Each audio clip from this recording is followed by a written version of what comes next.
এই মুহূর্তের সব থেকে বড় খবর, এবার বড় রায় দিল কলকাতা হাইকোর্ট। হাইকোর্টে গো হারান হেরে গেলেন আরজি করের প্রাক্তন অধ্যক্ষ সন্দীপ ঘোষ। এবার আরজি করের দুর্নীতির তদন্ত করবে কেন্দ্রীয় তদন্তকারী সংস্থা সিবিআই, যেখানে আশা করা গিয়েছিল হয়তো এনফোর্সমেন্ট ডিরেক্টরেট অর্থাৎ ইডিকে তদন্তভার দেবে আদালত, কিন্তু সেখানে সিবিআইকে আর্থিক দুর্নীতি সহ একাধিক দুর্নীতি মামলার তদন্তের ভার দিল আদালত সিবিআইকে। এছাড়াও আজকে সন্দীপের আইনজীবী হাইকোর্টে হঠাৎই আবেদন জানান, এতদিন হয়ে গেল এই মামলায় দুর্নীতির জন্য কোনো রকম আবেদন জানানো হয়নি।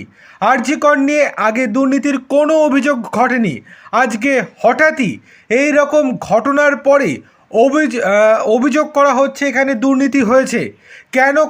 কেন দুর্নীতির অভিযোগ করা হচ্ছে? এই দুর্নীতির অভিযোগে সিবিআই নয় সিটি তদন্ত করবে। তখন বিচারপতি সন্দীপের আইনজীবীকে ধমক দিয়ে জানান, আপনি কি সিদ্ধান্ত নেবেন যে সিবিআই তদন্ত করবে নাকি সিট তদন্ত করবে? বিচারপতি কি আপনি নাকি আমি? এরপরেই চুপ করে যান সন্দীপের আইনজীবী।